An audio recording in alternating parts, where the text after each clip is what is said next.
para pemirsa, selamat datang di podcast Pusat Studi Gender Universitas Jember.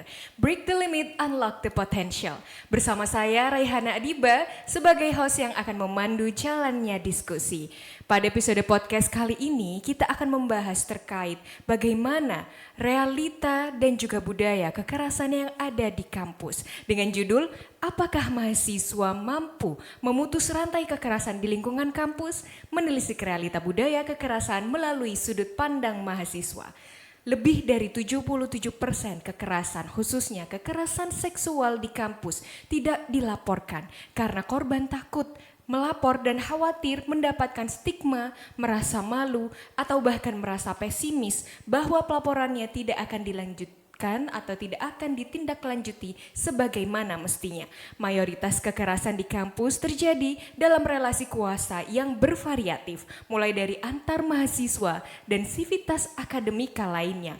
Beberapa sumber bacaan, baik itu artikel atau sebuah studi, menunjukkan bahwa budaya menyalahgunakan korban atau victim blaming dan komentar seksis masih dianggap biasa di lingkungan kampus. Mahasiswa sebagai komunitas sivitas akademika terbesar nyatanya memiliki dinamika peran yang cukup signifikan. Mahasiswa berperan sebagai aktor pencegah baik penanganan kasus kekerasan, tetapi di sisi lain mahasiswa juga kerap kali menjadi korban atau bahkan menjadi pelaku kasus kekerasan seksual di kampus. Berbagai upaya telah dilakukan baik dalam skala penanganan ataupun pencegahan kekerasan yang ada di kampus. Namun pada realitanya, implementasi dari upaya tersebut masih sangat perlu untuk ditingkatkan.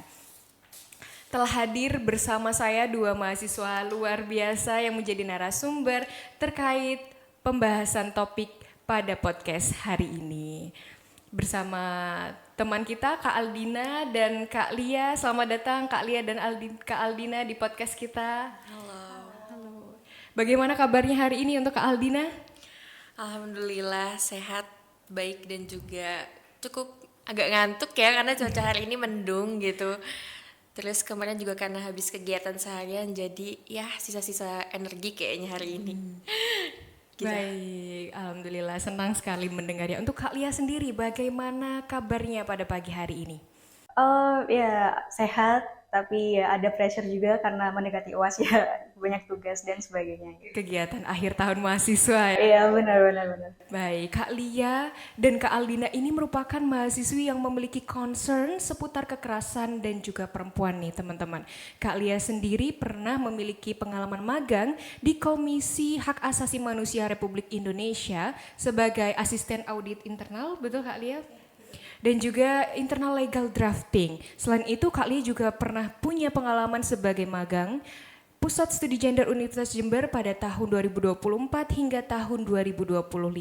Selain itu Kak Lia juga pernah menerima hibah penelitian PKM RSA 2024 dan juga banyak prestasi lainnya yang menunjukkan bahwa Kak Lia ini memang memiliki concern dalam skop pembahasan yang akan kita bahas dalam podcast hari ini. Tidak kalah kerennya narasumber kita yang kedua yaitu Kak Aldina. Kak Aldina memiliki pengalaman sebagai anggota advokasi dan jejaring masyarakat BEM FISIP Universitas Jember 2023, kemudian juga sebagai tim peluk kamu atau pos penerimaan keluhan kekerasan seksual dan mentalmu oleh BEM FISIP tahun 2023 hingga tahun 2024 ya Kak Dina? 2023 aja sih. 2023 akhir ya. Okay, karena sampai akhir 2023 Desember itu udah habis masa kepengurusan BEM ya. Baik, pada tahun 2023. Kemudian Kak Dina ini juga pernah sebagai konselor sebaya mahasiswa Universitas Jember dalam program POKA atau Pojok Curhat Aman oleh LPMPP UNEJ. Nah baik, boleh saya minta untuk perkenalan dari masing-masing narasumber, mungkin bisa dari Kak Lia dulu, boleh memperkenalkan diri? Halo, nama aku Lia dari Fakultas Hukum Angkatan 2023. Baik, salam kenal Kak Lia, selamat datang di podcast kami. Ya, salam kenal juga. Mungkin Kak Aldina? Halo, nama aku Aldina Ramadini, biasa dipanggil Aldina atau karena aku asal dari Bogor, jadi biasanya teman-teman manggil aku Teteh. Aku dari Prodi Ilmu Kesejahteraan Sosial angkatan 2021 FISIP. Baik, selamat datang Kak Adina di podcast kita. Baiklah teman-teman, pembahasan seputar diskusi kita akan dimulai setelah jeda berikut ini.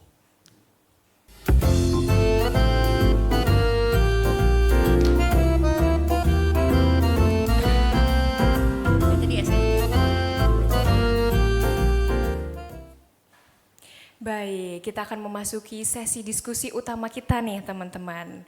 Mungkin kita akan mulai pertanyaan pertama dari Kak Aldina dulu, boleh? Boleh. Oke, Kak Aldina, melihat banyaknya kasus kekerasan, khususnya mungkin kasus kekerasan verbal seperti komentar seksis atau body shaming yang ternyata masih dianggap hal biasa atau dinormalisasi nih Kak di lingkungan kampus. Menurut Kak Aldina sendiri, kiranya kenapa budaya seperti ini tetap menjadi hal yang biasa di kalangan mahasiswa, bahkan di beberapa kasus dinormalisasi meski kampus sudah punya mekanisme atau peraturan terkait penanganan hal tersebut?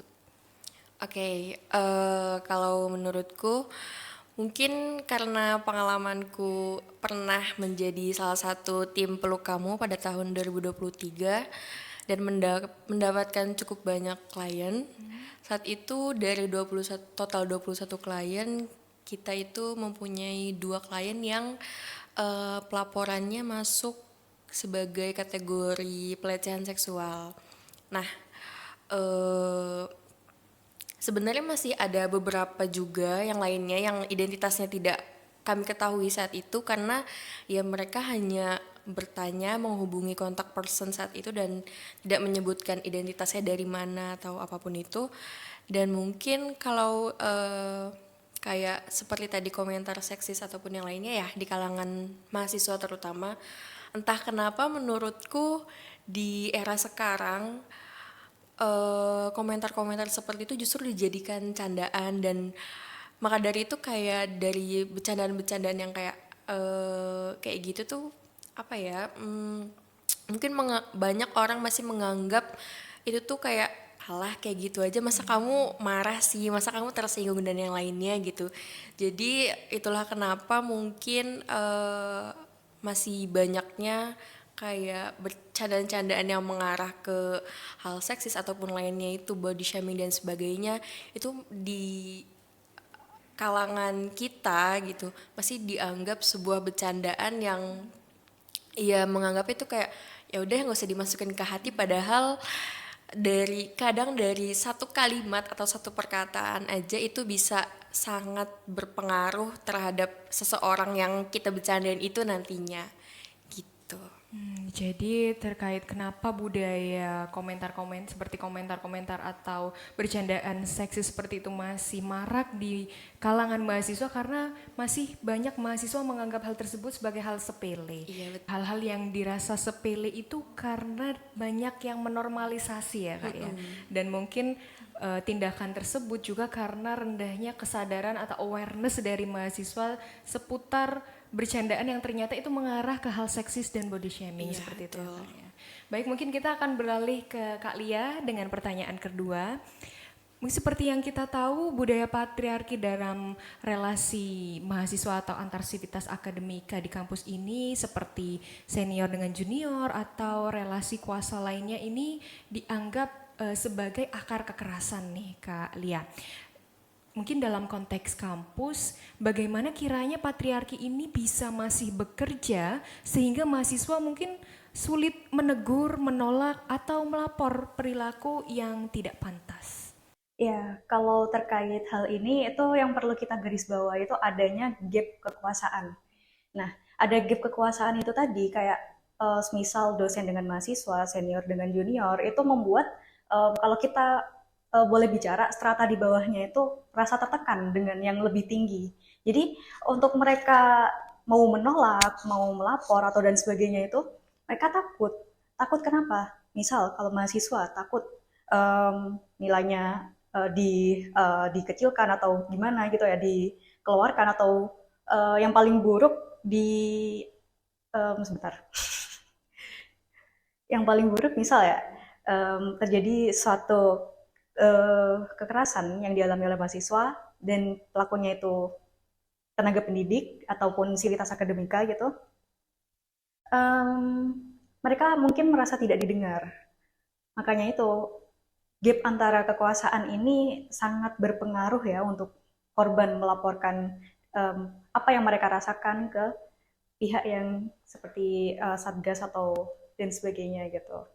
Dan hal ini juga didasari oleh tradisi ya. Mungkin ya orang-orang mikirnya adat istiadat mungkin ya kayak adat istiadat kayak ini kalau masa ospek nih biasanya ada senior junior yang ya seperti itulah, tau lah ya. Nah, dan hal itu justru menurutku ya harusnya dievaluasi sih dan harus dirubah lah.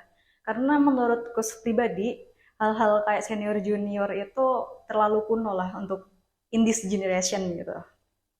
Seperti itu. Baik, jadi ternyata mengapa beberapa mahasiswa itu masih seringkali sulit untuk menegur, menolak, atau bahkan melaporkan itu karena adanya tradisi yang mungkin pada zaman sekarang itu terasa kuno ya Kak ya.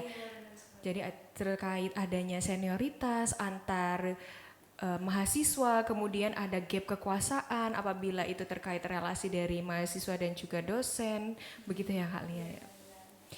Baik, mungkin begitu sesi pertanyaan pada termin pertama, sesi diskusi akan kita lanjutkan setelah jeda berikut ini.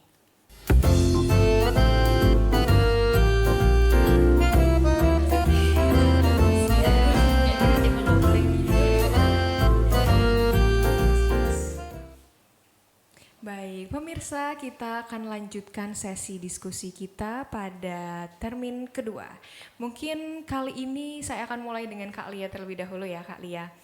Nah, mungkin dalam relasi kerja nih, contohnya dalam kegiatan asistensi dosen atau organisasi, magang kampus, dan mungkin kegiatan akademik lainnya, ini bagaimana mahasiswa bisa membangun relasi kuasa yang lebih sehat agar tidak ada celah kekerasan terselubung.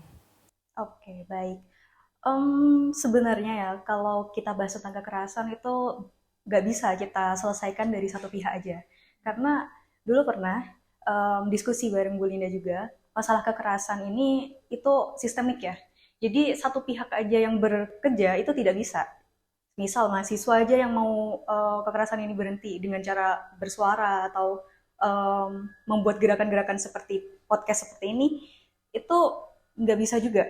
Karena apa ya, pelakunya itu mungkin saja siapa aja selain kita gitu.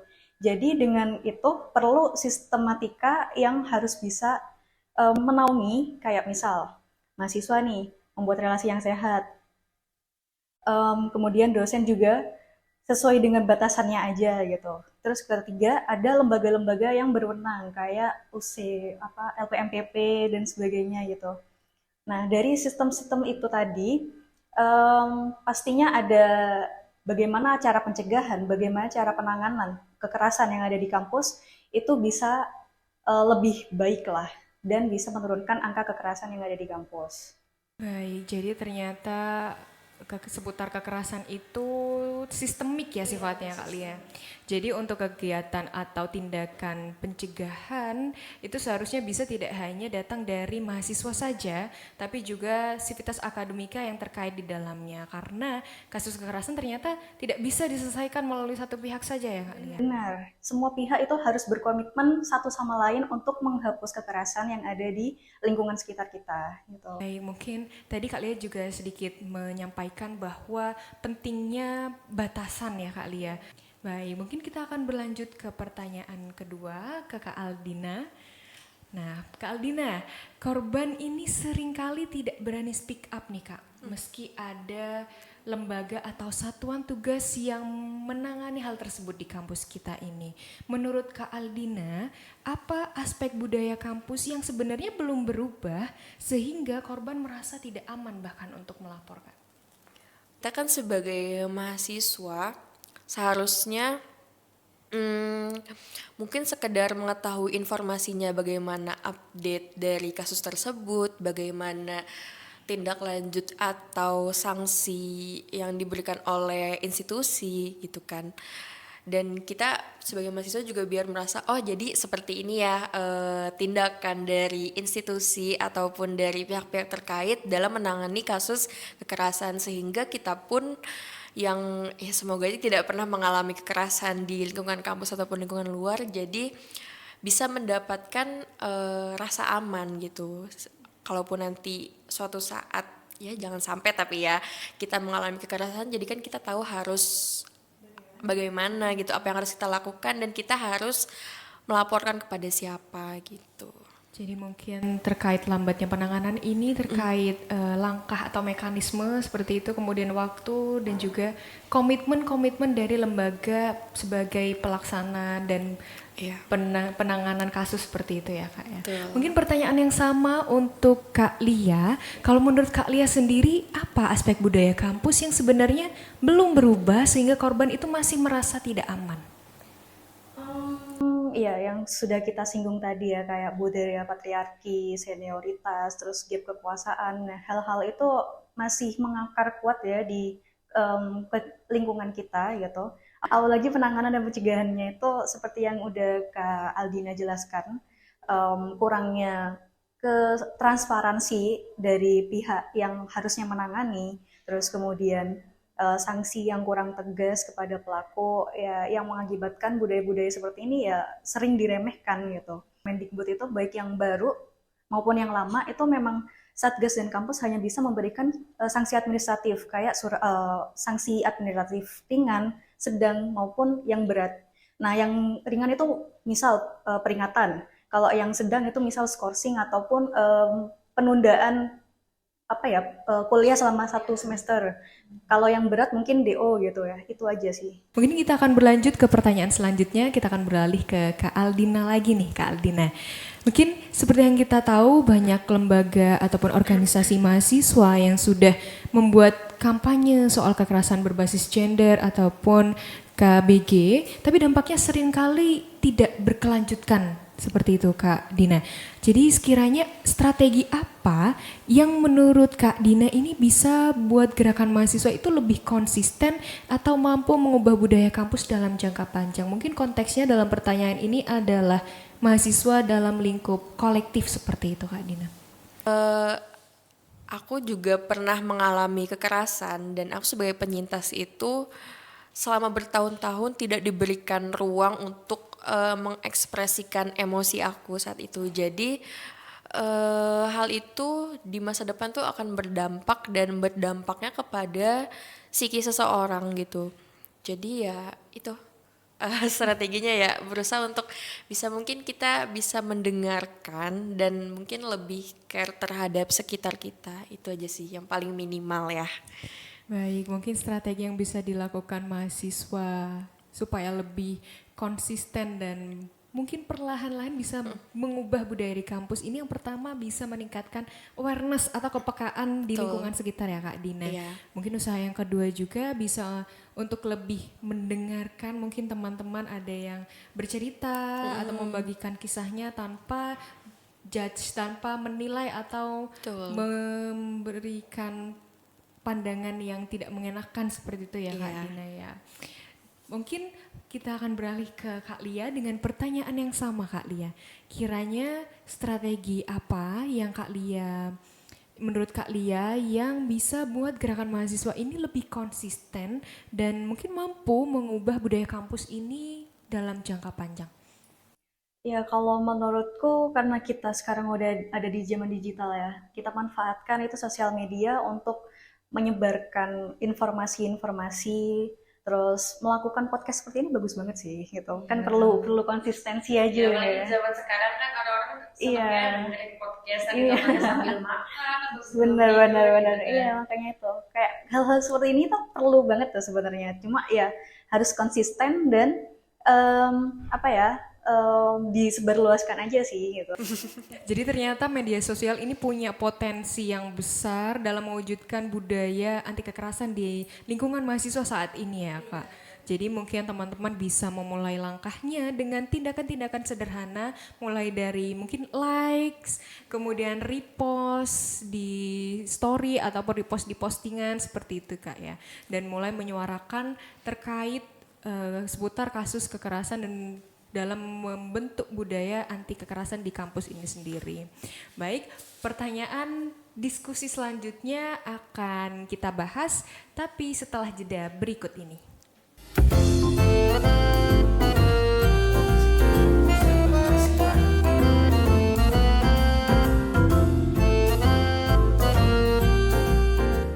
Baik, teman-teman, kita akan lanjutkan diskusi kita pada podcast hari ini. Kemudian, kita akan ajukan pertanyaan terbuka nih Kak pada sesi kali ini. Mungkin Kak, saya berikan kesempatan entah dari Kak Lia terlebih dahulu atau dari Kak Dina terlebih dahulu. Menurut kakak-kakak nih, kiranya apa yang bisa dilakukan mahasiswa tapi dalam skup kolektif dalam konteks UKM ataupun organisasi guna meningkatkan kepekaannya seputar isu kekerasan ataupun peranan-peranan apa yang bisa dilakukan mahasiswa tapi dalam lingkup organisasi guna mencegah atau menghentikan budaya kekerasan di kampus ini? Kalau aku sendiri, karena kebetulan aku dari Prodi Ilmu Kesejahteraan Sosial yang mana himpunan mahasiswanya ada yang namanya Himakes. Dulu yang aku ketahui, Himakes itu di tahun 2024 punya program kerja yang hampir sama, mungkin bisa dikatakan sama seperti BEM Visip saat itu, yaitu Peluk Kamu. Nah, mungkin bisa dimulai dari seperti organisasi itu membuat program-program kerja yang bisa bisa sekedar mungkin mendengarkan keluhan atau mungkin pelaporan-pelaporan dari mahasiswa yang biar agar kita itu bisa mungkin mengurangi kasus kekerasan terutama di kampus ya. Saat itu kebetulan aku sebagai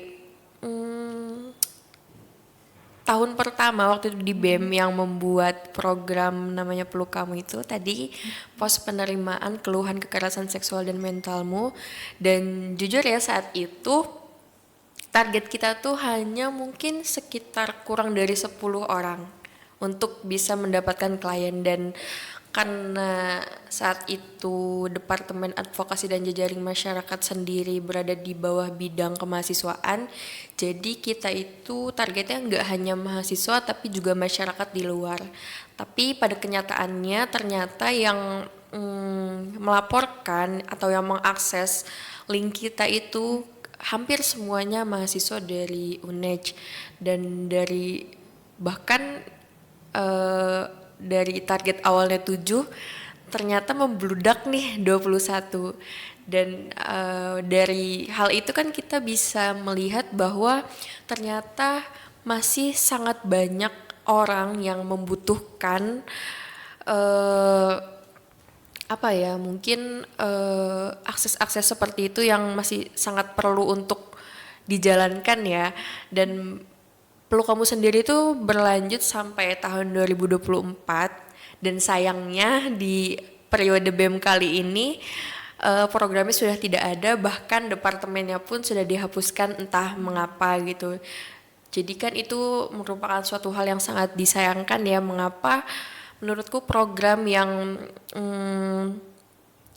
bermanfaat itu untuk kita semua tentunya bisa dihilangkan dari satu periode BEM itu.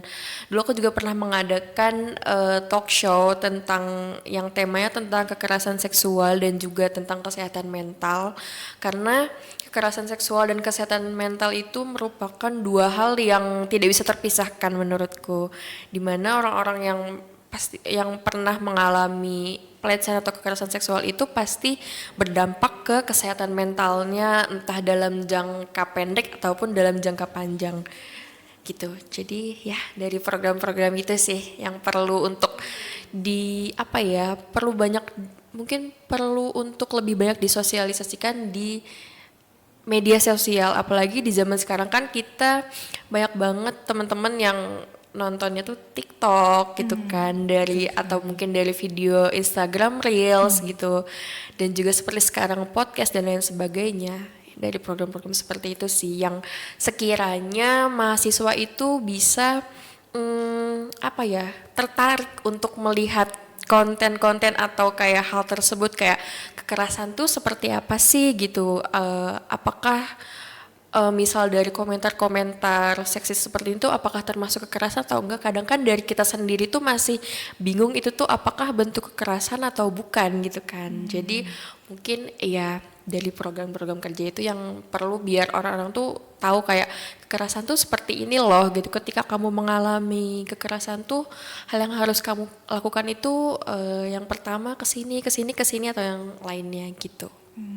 Jadi ternyata peran mahasiswa di lingkup komunitas secara kolektif seperti BEM, organisasi ataupun hima itu juga cukup signifikan ya Kak Iya. Dina ya. Jadi mahasiswa bisa memulai langkahnya dengan membuat program kerja atau kegiatan yang concern atau berfokus seputar isu-isu kekerasan seperti itu. Mungkin ada tips and triknya atau kiranya strategi apa yang perlu diperhatikan mahasiswa supaya bisa membuat program atau kegiatan yang efektif untuk menghidupkan budaya anti kekerasan di kampus itu Kak? Apakah ada tips and triknya untuk buat program kerja? Tipsnya apa ya? Karena sejujurnya dulu program kerja itu bukan aku yang membuat, jadi itu program kerja sudah ada dan aku tinggal menjalankan aja. Tapi berdasarkan pengalamanku menjalani program kerja itu, yang pertama itu tipsnya ketika program kerjanya sudah ada mungkin jangan lelah, jangan capek untuk mempublish program kerja itu gitu kan. Kadang aku sendiri pun dulu kayak ada di fase yang kayak aduh bosan nih, masa aku upload story ini terus kayaknya orang lain juga bosan gak sih ngeliat storyku. Itu mungkin menggunakan platform-platform sekarang yang ya sebijak mungkin gitu. Kayak sekarang nih yang lagi hype atau yang lagi rame yang ataupun yang lagi banyak diminati oleh orang-orang tuh apa gitu. Mungkin dari konten TikTok seperti yang aku bilang tadi, ataupun di organisasi sendiri kan itu pasti seringnya adalah membuat pamflet, menyebarkannya di status WhatsApp yang kadang tuh kita skip aja. Cuma mungkin bagi sebagian orang itu merupakan kayak hal yang cukup penting ya gitu, kayak oh ternyata UKM atau organisasi ini punya program kerja yang bisa melindungi kita dari kekerasan gitu. Berarti ya udah kita tinggal menghubungi, biasanya kan ada kontak person dan lain sebagainya gitu ya. Betul sekali. Tuh, terus apalagi ya? Kalau aku dulu itu membuka pos offline-nya, tapi enggak efektif. Karena orang-orang yang ingin melapor atau untuk sekedar cerita pasti dia tidak mau kalau misal dirinya tuh diketahui oleh banyak orang gitu. Kalau misal oh ternyata si ini merupakan klien atau orang yang melapor ke peluk kamu saat itu gitu. Dan cuma pos offline-nya itu berfungsi sebagai ini pusat informasinya aja gitu. Jadi ada beberapa orang juga yang datang ke posnya kita hanya untuk sekedar menanyakan gitu, kayak hal-hal ini tuh pelecehan tuh ini tuh bentuknya pelecehan bukannya, atau kayak pelecehan tuh seperti apa sih dan lain sebagainya. Kita juga kan saat itu bekerja sama dengan selain institusi dari kampus, tentunya kerjasama dengan institusi di luar kampus. Saat itu seperti dulu itu aku kerjasama sama DP3AKB. Baik, jadi tips and trick atau strategi dari Kak Aldina supaya program kerja tersebut dapat terlaksana dengan baik itu yang pertama adalah mahasiswa diharapkan jangan mudah menyerah, jangan mudah capek gitu ya Kak ya. Dalam mensosialisasikan dan juga menyuarakan terkait program kerja yang dimiliki. Kemudian jika mahasiswa ingin membuat program kerja terkait budaya anti kekerasan ini juga dapat diintegrasikan dengan tren-tren yang sedang hype gitu ya Kak ya saat Betul. ini. Jadi mungkin bisa dikombinasikan juga dengan kegiatan secara offline atau secara langsung dan juga secara online melalui media sosial. Begitu ya Kak Aldina. Betul. Baik, mungkin pertanyaan yang sama akan saya ajukan juga ke Kak Lian nih. Mengingat mahasiswa ini kan sebagai komunitas yang terbesar nih Kak di kampus, juga perannya ini cukup banyak. Jadi selain sebagai inisiator mungkin sebagai pencegah atau penanganan juga, tapi di sisi lain mahasiswa ini ternyata juga berpotensi untuk menjadi pelaku ataupun korban. Kiranya menurut Kak Lia ini peran apa yang bisa dilakukan mahasiswa dalam lingkup kolektif dalam konteks mungkin organisasi, UKM seperti itu untuk memulai perubahan budaya anti kekerasan seperti itu Kak Lia? Kalau menurutku itu sih berbenah dari dalam dulu UKM-nya atau organisasinya gitu. Karena bagaimanapun juga gap kekuasaan tadi tetap ada ya, kayak BPH dengan anggota, terus kemudian ada juga demis kan. Nah, kalau menurutku batasan-batasan antara mereka tuh cukup menghormati saja, tapi jangan sampai yang terlalu apa ya? Kalau kasarannya tuh gila hormat gitulah. Nah, jadi bisa nih kita ngakrapin diri ke adik-adik, ke kakaknya gitu. Kalau aku pribadi, aku udah menerapkan itu, jadi aku nggak suka banget kalau semisal adik tingkat itu merasa kalau aku itu senior gitu, aku nggak suka banget. Makanya aku mencoba mengakrabkan diri dengan teman-teman semuanya seperti itu. Jadi berbenah diri di lingkup internal organisasi itu juga perlu untuk menghapuskan kekerasan kayak senioritas dan diskriminasi itu tadi. Baik, jadi ternyata terkait tindakan pencegahan nih yang bisa dilakukan mahasiswa dalam skup yang lebih besar itu bisa dengan berbenah dari internal organisasinya itu sendiri. Mungkin terkait pengelolaan jabatan struktural seperti ya itu Kak, evaluasi kemudian bisa juga dilakukan dengan buat batasan yang tegas antar anggota. Mungkin saya ada sedikit pertanyaan pemantik nih kakak-kakak, bisa dijawab bebas siapa saja yang mau jawab terlebih dahulu. Mungkin kalau dari tadi kita bahas itu terkait program pencegahan atau penanganan yang ditujukan untuk korban ya. Jadi sekiranya apa sih yang bisa dilakukan kita sebagai mahasiswa, lagi-lagi dalam lingkup yang lebih besar, contohnya dalam organisasi ini untuk memberikan treatment kepada pelaku. Kiranya ini seperti apa? Mungkin di pencegahan ataupun di penanganan ini bebas gitu. Pada pelaku ya. Iya. Agak susah ya pertanyaannya kalau kepada pelaku.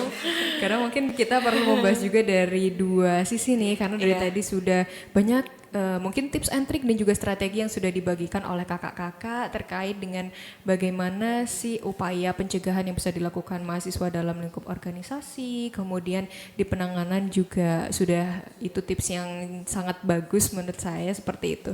Jadi kita akan coba melihat di sisi lain nih kira-kira Kak, Si mungkin pelaku.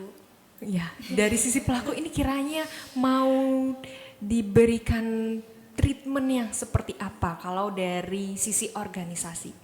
Si organisasi. Paling sering itu sih. Biasanya kayaknya iya. Kalau misal si pelaku ini anggota entah UKM atau organisasi ormawa gitu, biasanya kan dari organisasi atau UKM sendiri langsung membuat surat pernyataan kalau misal pelaku tersebut dikeluarkan. Mungkin kalau misal aku sendiri kebetulan nggak pernah ya berkomunikasi atau berkomunikasi dengan pelaku. Hal yang bisa dilakukan sama organisasi mungkin ini. Yang pertama pastinya kan kita perlu tahu dulu tindak lanjut seperti apa atau sanksi seperti apa yang diberikan kepada pelaku, baik dari pihak-pihak kampus ataupun misal tingkat fakultas saja. Kita perlu tahu dulu apa sanksi atau tindak lanjut apa yang diberikan kepada pelaku. Kemudian kalau dirasa sanksi tersebut memang sudah dilakukan, sudah dijalani, mungkin kita sebagai mahasiswa yang di lingkup organisasi mungkin bisa memberikan ini ya, ruang untuk rehabilitasi mungkin ya, agar pelaku tersebut ketika dia sudah mengakui kesalahannya dan juga sudah mendapatkan sanksi, agar dia bisa berfungsi kembali seperti masyarakat pada umumnya gitu, dan bisa diterima dengan baik juga tentunya, baik di lingkungan teman-temannya, di lingkungan kampus ataupun di lingkungan masyarakat luar gitu. Baik, mungkin dari Kak Lia sendiri ada tambahan? Nyambung aja ya dari Kak Aldina.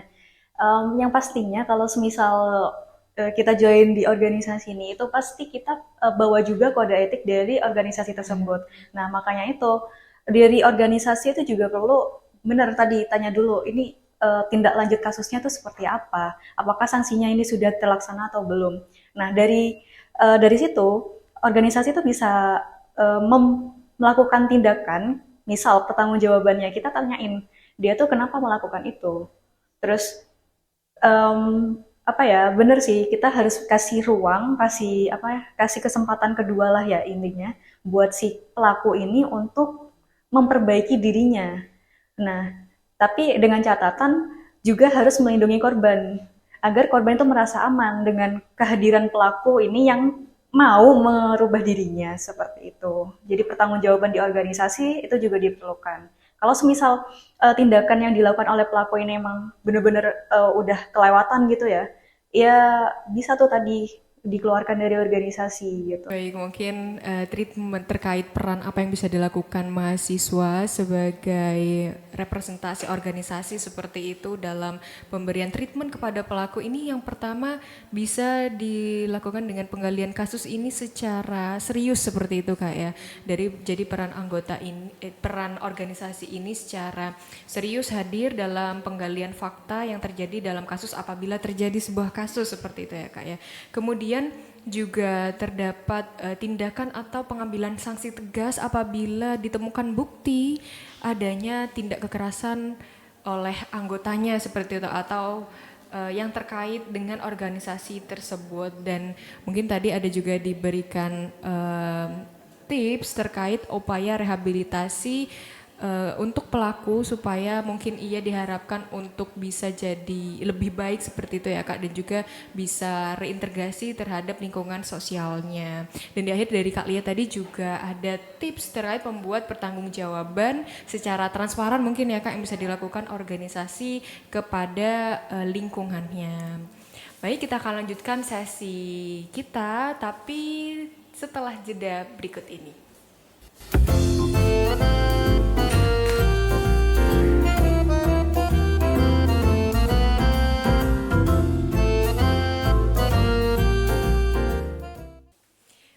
Kita sudah memasuki sesi terakhir nih Kak dari podcast kita. Mungkin adakah pesan yang ingin disampaikan untuk mahasiswa Universitas Jember khususnya guna membangun budaya yang mendukung anti kekerasan di lingkungan kampus? Boleh silahkan dari Kak Lina dulu atau dari Kak Lia dulu? Kiranya pesan apa nih yang mau disampaikan untuk mahasiswa? Pesan, aku dulu boleh? Kamu perlu mengetahui dulu kekerasan itu bentuknya seperti apa aja dan bagaimana saja, dan kekerasan itu kan bisa terjadi di mana aja ya, baik di lingkungan kampus ataupun di luar. Tapi yang terpenting adalah kita sesama mahasiswa juga manusia harus aware ataupun peduli kekerasan itu bisa terjadi kepada siapa saja dan di mana saja, dan kita itu perlu untuk mencegah hal itu agar kedepannya tidak ada lagi kasus-kasus atau kasus-kasus kekerasan yang bertambah gitu ya di kalangan kita terutama mahasiswa.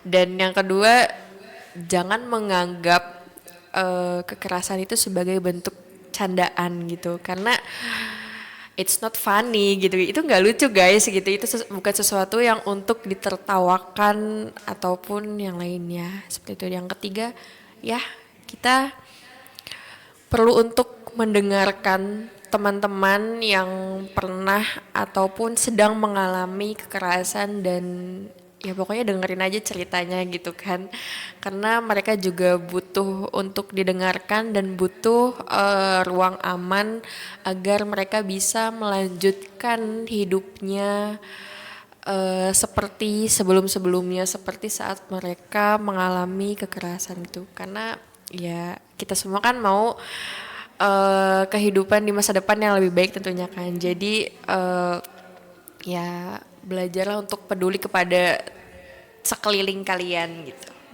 Mungkin dari Kak Lia sendiri kiranya pesan apa yang ingin disampaikan nih Kak kepada mahasiswa, khususnya mahasiswa Universitas Jember? Mau singkat aja ya.